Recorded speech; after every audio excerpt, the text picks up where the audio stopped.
Coucou les gros bidous, bienvenue pour la troisième et dernière vidéo consacrée au solstice d'hiver et en particulier aux esprits du solstice.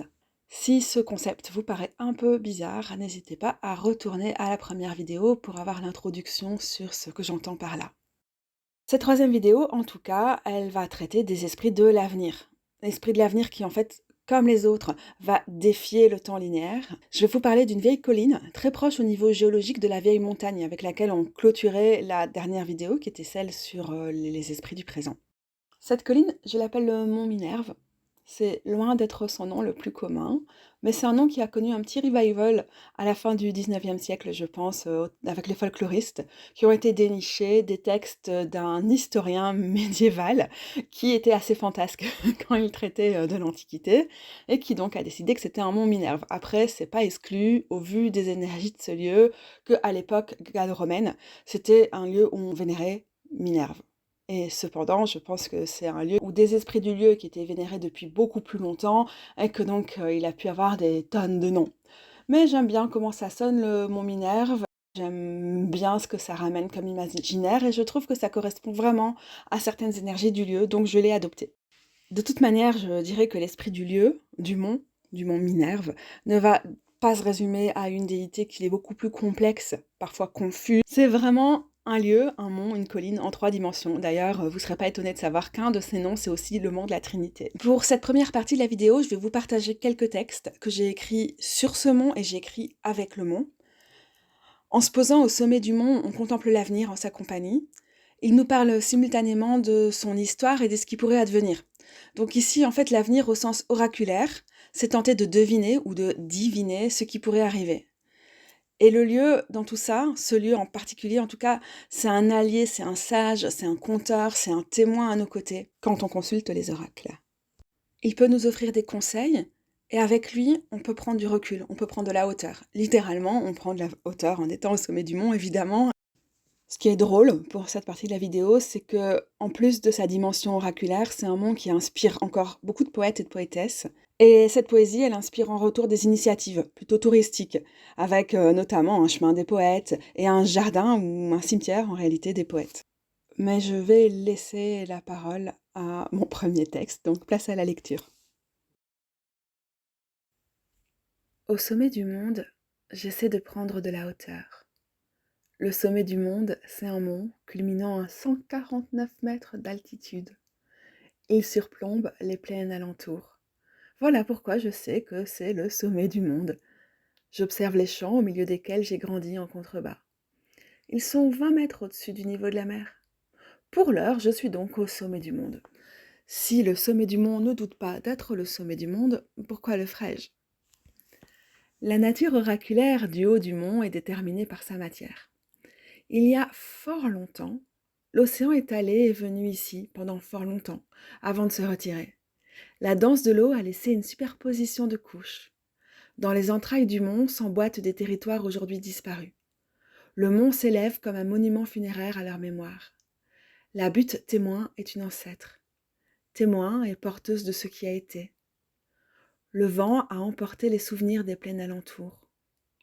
L'Escaut a amené ses sédiments à la mer. La mer, là d'où on vient, là où on retourne, la mer. Depuis des millions d'années, le mont résiste à l'érosion. Mais résiste-t-il en fait? J'imagine qu'il s'effrite, lentement, sur un rythme imperceptible aux humains et à tout ce qui peuple la surface de la terre et les airs. Il s'effrite irrésistiblement en raison de la caresse du vent.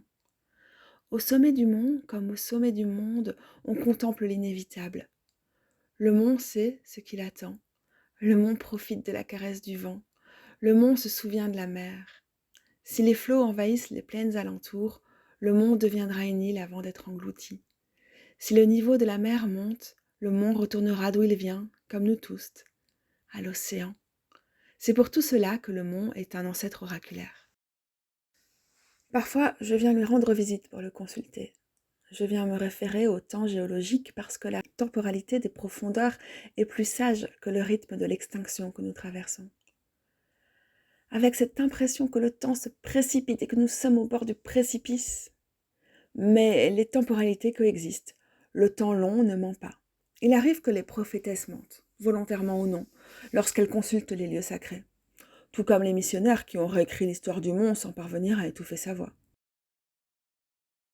Un jour, j'ai consulté le mont et elle m'a dit « Giving a voice to the voiceless ». Un autre jour peut-être je vous raconterai.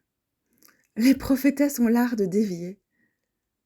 C'est que je suis sur un autre chemin. C'est le même trajet, le même sol sous mes pieds, mais un autre chemin. Il y a un chemin qui mène au sommet du mont. On l'appelle le chemin des bateliers.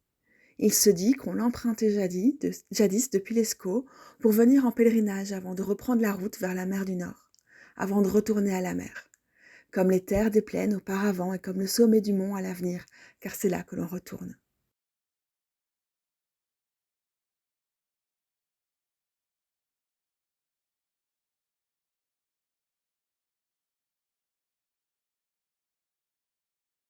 Ce soir, le vent du sud-ouest nous porte des pluies de la déesse de la mer du Nord, Nehalennia. Les prophétesses ont l'art de dévier et la pluie a le pouvoir de rafraîchir les esprits. Le soleil se couche, on se tient au sommet du mont, avec les corps en décomposition des poètes et des poétesses, et avec les mots en extinction des poètes et des poétesses qui s'entremêlent à nos côtés. On ne distingue plus les peupliers bordant le fleuve.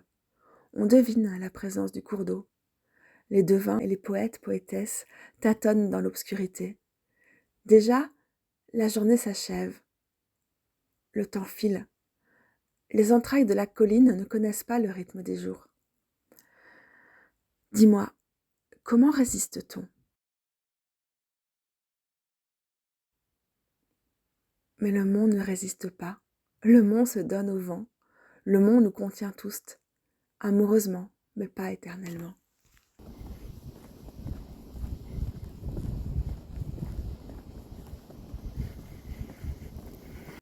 En fait, le texte que vous venez d'écouter, c'est un texte que j'ai écrit au début du mois de décembre, alors que je me suis baladée sur le mont. Et puis je suis allée m'installer dans un de ces tea rooms comme on aime en faire dans nos régions. Et j'ai écrit pas pour la première fois cette année, pas pour la première fois depuis des années, parce que ça fait des années que je pratique l'écriture automatique, canalisée, dévotionnelle, poétique, avec le mont Minerve. Et du coup, il y a un moment, les choses se sont articulées, parce que j'ai eu l'impression qu'il y avait une répétition de mêmes motifs, mais que ça commençait à se tisser dans quelque chose au fil de ces conversations qui ont en particulier eu cours au cours de cette année-ci. Et je me suis mise au sommet du mont, là où on voit jusqu'à Lille, Roubaix, Tourcoing, et puis on voit l'Escaut qui s'en va en Flandre, vers Courtrai, tout ça. Et j'ai regardé le soleil se coucher et les nuages arrivaient et la pluie arrivait. Et c'est une expérience qui est distinctement là, présente dans le texte que je viens de vous lire, là où j'étais vraiment au sommet du mont, à côté du cimetière des poètes, poétesses. Et le lendemain, ou même le soir même, j'ai écrit ce texte que j'ai lu, qui est vraiment, vraiment cette compilation, en fait, c'est pas l'essence, mais c'est quelque chose de, quand même d'assez substantiel par rapport aux échanges que j'ai eus avec le mont au cours de cette année. J'ai relu mes textes là parce que c'est la fin de l'année et que c'est l'occasion de relire les textes, de retourner dans les carnets dévotionnels, de recherche, etc. Et en fait, il y a plein d'éléments super intéressants et super importants avec justement cette dimension oraculaire qui reviennent dans ces textes-là. Ben, je pense que c'est pertinent pour la vidéo du jour, alors qu'on est quand même dans la troisième vidéo d'une série de 3, de s'arrêter ici pour l'instant. Mais je continue à travailler en fait avec les esprits du lieu, avec les déités locales, et j'espère de tout cœur qu'à un moment, tout ça prendra corps dans un recueil de textes, parce que c'est un des objectifs. Et en même temps, dans la deuxième vidéo, on parlait d'extractivisme, et j'ai l'impression qu'à vouloir trop faire parler les lieux, quand ils n'ont pas forcément des choses à dire, et en tout cas que la discussion n'est pas encore mûre pour être partagée, ou que on n'est pas encore mûr, je ne suis pas encore dans la maturité dans les relations pour savoir dire exactement qu'est-ce qui doit être partagé et qu'est-ce qui doit rester entre nous. Voilà, j'ai oublié le début de ma phrase, mais tout ça pour dire que ça va prendre un peu plus de temps et qu'on va se contenter de ça aujourd'hui. Mais je suis ravie d'avoir pu vous partager ces images prises au Mont Minerve au début du mois de décembre. Et oh, j'aimerais beaucoup vous lire peut-être un texte qui revient sur l'aspect Minerve, qui va peut-être vous paraître un peu bizarre parce qu'il s'inscrit dans une série de textes que j'ai écrits dans une même après-midi à différents endroits du monde, mais qui, ceci dit, va nous permettre de faire le pont avec la suite de la vidéo, qui va parler d'un autre lieu, d'un autre esprit du lieu, d'une déesse locale, qui potentiellement aurait pu aussi connaître une assimilation à l'époque gallo-romaine à Minerve, comme ça a été le cas de la déesse Brigide par exemple, parce qu'elle partage des traits avec la Minerve gauloise, gallo-romaine, et avec Brigide. Bon, c'est peut-être un peu tiré par les cheveux, mais ça m'a donné envie de lire ce texte. Ce qu'il faut savoir, c'est que quand je vous parle de nos régions, tout au long de ces 3 vidéos, je parle aussi de là où vivait la tribu des Nerviens, Nerviennes, et il y aura des clins d'œil dans ce texte. Minerva. On t'a appelée Minerva, la déesse de la guérison, du savoir, des arts. Minerva. Un nom, mais qu'est-ce qu'un nom? Notre-Dame, la dame aux bêtes, la protectrice des mammouths, celle des sources, celle de l'eau qui guérit, celle qui donne la vie, celle qui s'écoule vers l'Escaut, celle qui s'en va jusqu'à la mer, celle qui toujours reste là, gardienne, tandis que ses eaux nous abreuvent. Je suis le sang, je suis la voix des sans-voix. Ils viennent ici chercher la légitimité ou ma bénédiction, ou parfois le salut, la protection contre la peste. Ils affluent sur mes flancs, ils trouvent une voie. La leur? La nôtre? Je suis la voix des désaffranchis. Je module ma voix pour continuer à parler les chants de mon clan. Minerva. Minerva Nervina, la Minerve des Nerviens.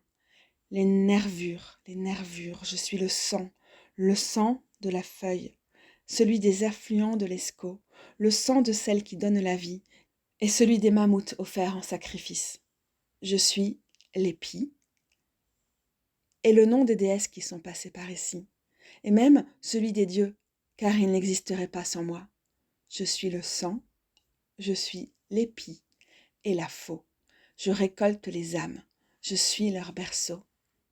Je suis la dame de la tombe et celle du mont, celle du pain, de la source et de l'épi. Je suis le sang. Ik ben de bloed. Laisse-toi traverser par mes nervures, car je suis la vie.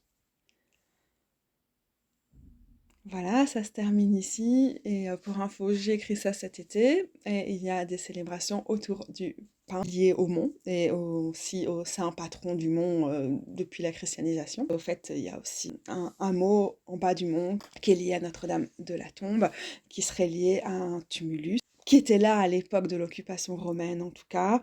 Ouais, voilà, si ça peut vous donner un peu de matière pour peut-être comprendre davantage ce texte. En tout cas, je dois mentionner que c'est un lieu qui est souvent très parlant, très vibrant. Fin juillet, début août, la période des moissons. Et donc, on est ici au solstice d'hiver et une partie du but de ces vidéos, c'est aussi un retour sur l'année.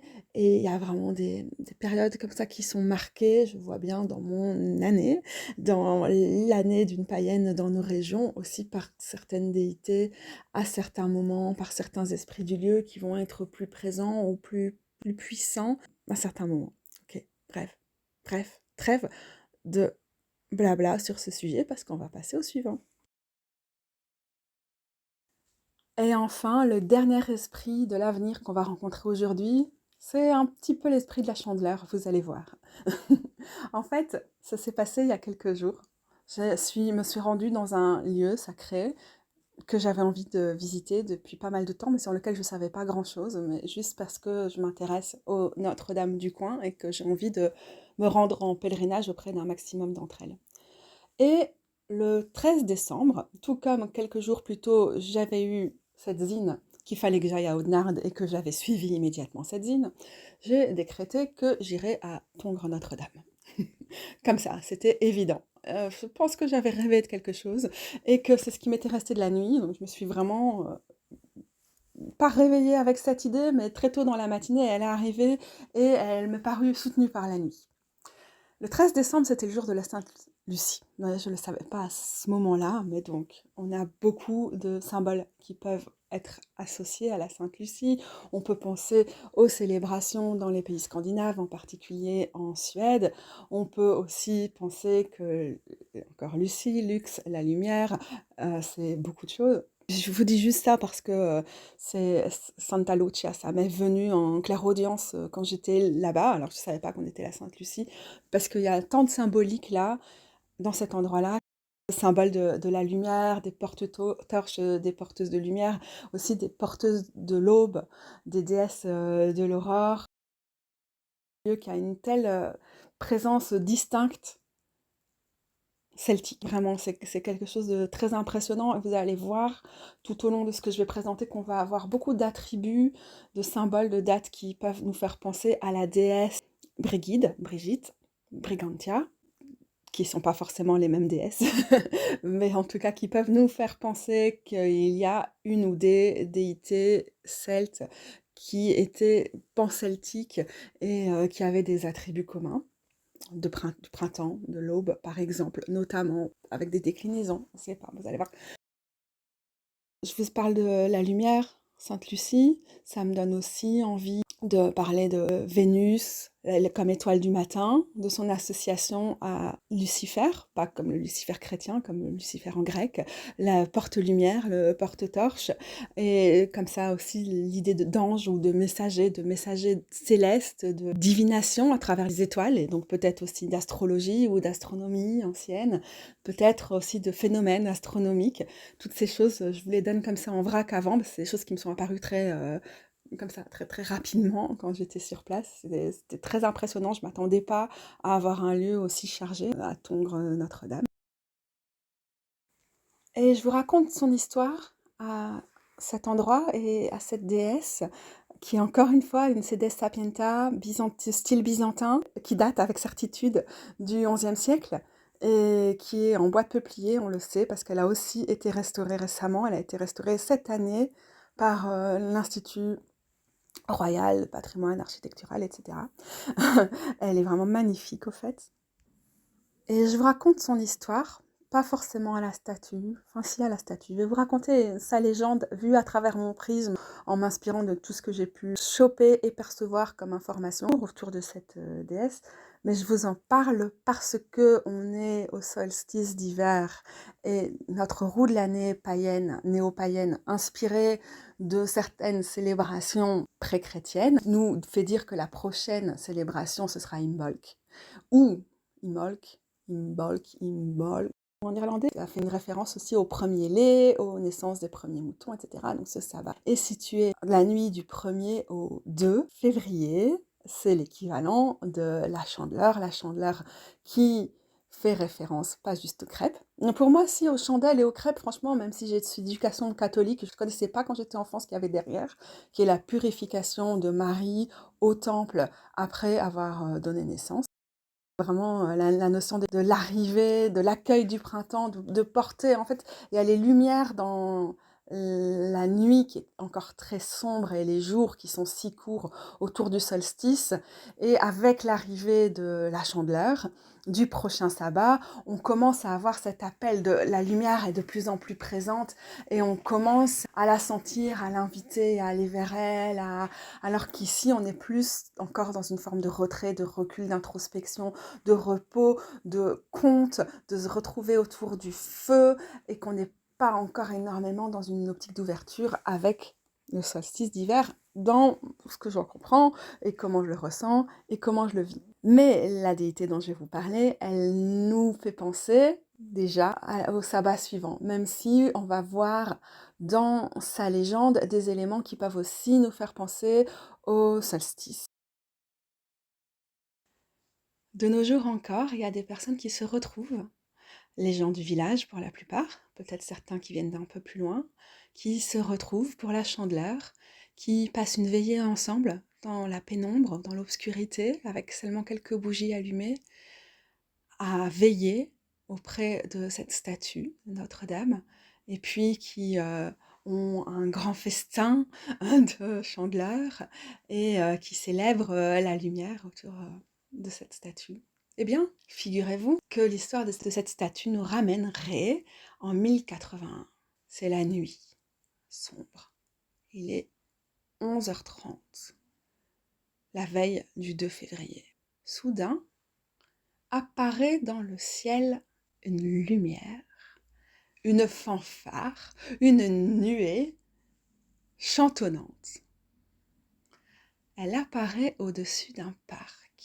C'est un parc, un jardin enclos, dans lequel il y a des pommiers, des poiriers, des arbres fruitiers, c'est un petit bois nourricier. Et au bout de ce parc, il y a un château où vit un seigneur. Parce que souvent, dans les contes, il y a des seigneurs qui possèdent ce jardin. Et c'est dans un tout petit hameau, il n'y a pas grand-chose de plus que ce jardin qui est enclos. Les gens qui travaillent auprès du Seigneur et les gens autour. Tout le monde est réveillé à 11h30. Attendez, la nuit est tombée depuis longtemps, tout le monde était endormi. Et puis d'un coup, les cieux se mettent à chanter. Tout le monde sort et va voir, mais qu'est-ce qui se passe-t-il? Là, on a des anges. Enfin, certaines personnes y voient des anges, des êtres ailés, qui chantonnent, qui portent une statue. D'autres personnes disent que ce sont des anges qui portent plutôt des torches, peut-être une comète, peut-être une pluie d'étoiles filantes. En tout cas, ça en fait du bruit.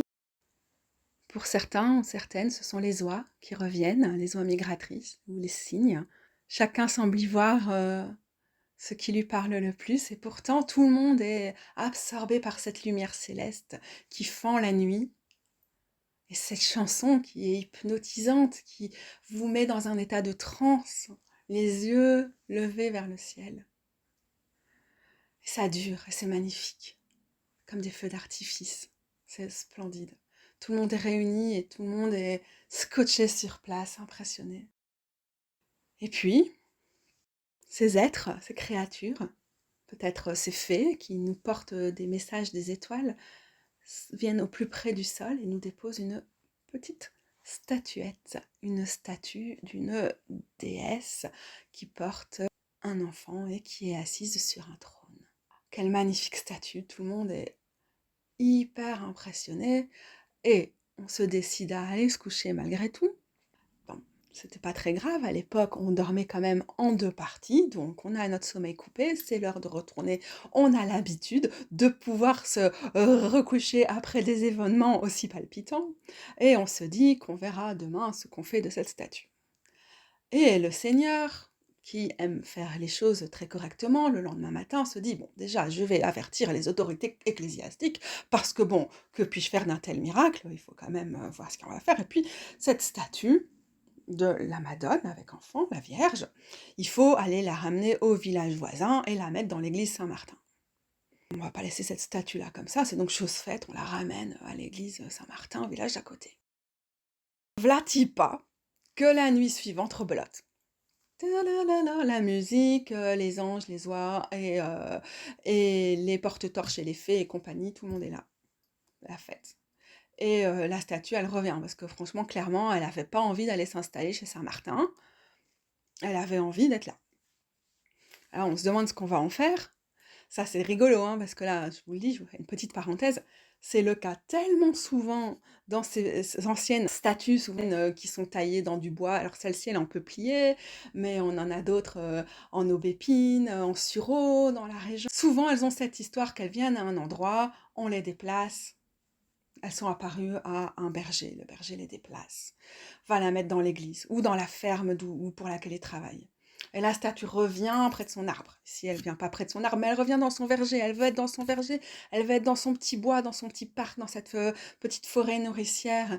Elle veut être dans ce jardin clos. Et c'est quand même vraiment très très courant d'avoir aussi ces vierges qui sont un peu facétieuses, qui veulent se faire entendre. Est-ce qu'elles sont un peu farceuses? Ou est-ce que dans ce cas-ci, elles sont en mode « Non, mais j'irai pas chez Saint-Martin, hein. C'est pas lui le boss, hein. Pas moyen, hein, on va faire une chapelle rien que pour moi. Un peu ironique si vous voyez l'état de l'église à l'heure actuelle. Non, je vais vous le dire tout de suite, c'est pas une parenthèse pour plus tard. On a rajouté entre la fin du XVIIIe siècle et la fin du XIXe siècle, moult boiseries et trucs en marbre horrible qui célèbrent que les hommes. Alors les apôtres, on a foutu un gros Saint-Augustin, patriarche, au-dessus de la Vierge, au-dessus du...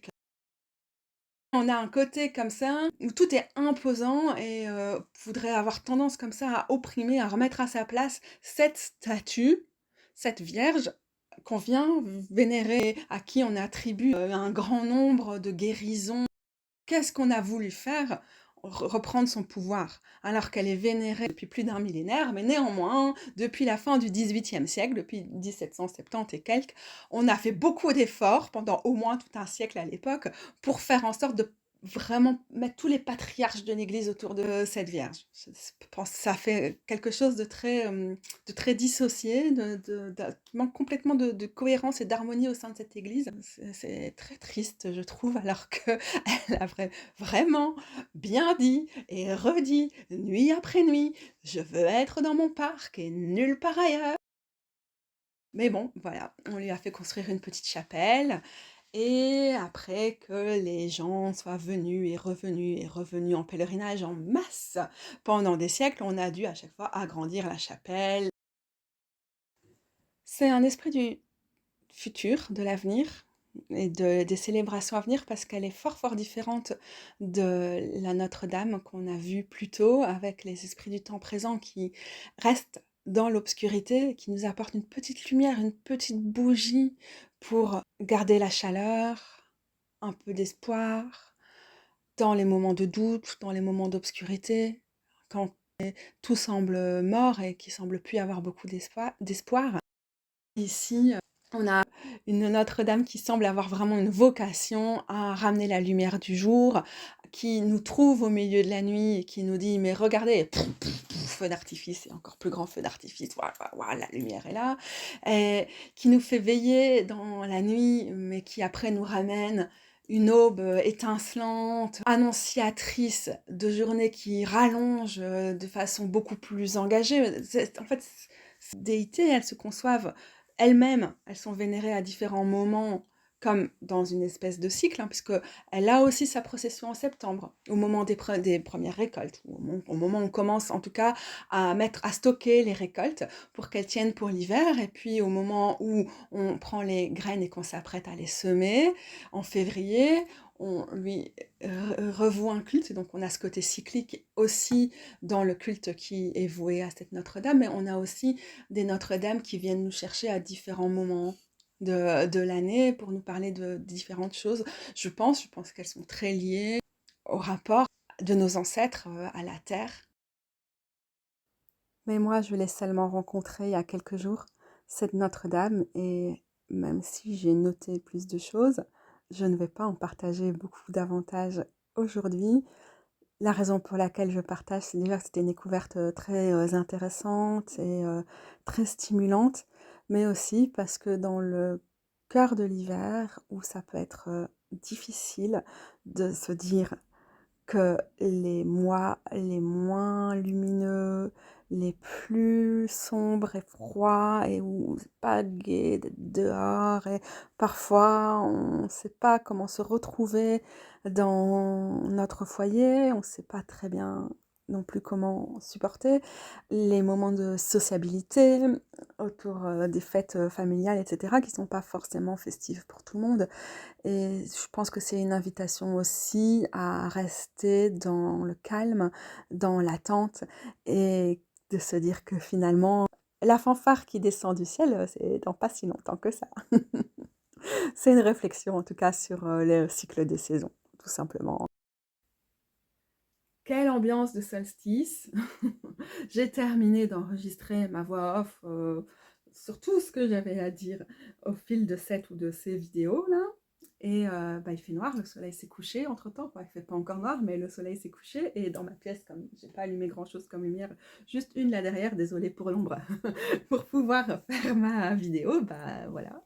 C'était juste le petit au revoir version solstice. Je sais pas ce que vous avez pensé de cet essai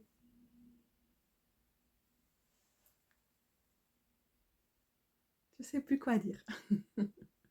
À bientôt les gros bisous.